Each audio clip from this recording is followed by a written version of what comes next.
On July 30th, 2008, something would happen on a Greyhound Canada bus that would shock the world. If you're into true crime, make sure you like the video and sub to the channel. Thank you, enjoy! Tim McLean was a carnival barker at the local fair heading home to Winnipeg after his shift at work.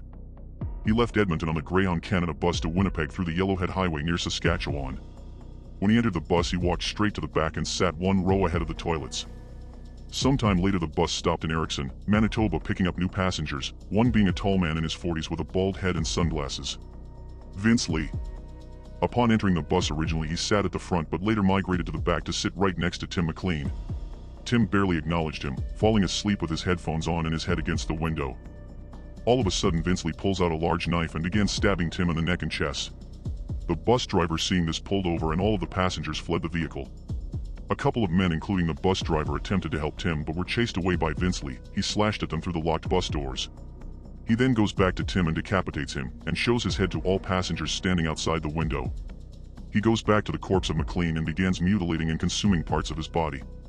Police arrive to find the suspects still aboard the bus, being prevented to leave by the bus driver and another, while other passengers are outside of the bus vomiting and crying. At 9 p.m. the police were in a standoff with Lee as he paced back and forth on the bus eating the remains of Tim. At 1 a.m. Vince tried to escape through a window, being tased twice, handcuffed and put into the cruiser. He had Tim's ear, nose and tongue in his pocket. His eyes and part of his heart were never found, thought to be eaten by Lee. Vince Lee pleaded not criminally guilty on account of mental illness. Instead of prison, he went to a mental facility. He is now free, living in a Manitoba community, said to be a model citizen. Thanks for watching. Don't forget to like the vid and sub to the channel. Until next time on Cold Case.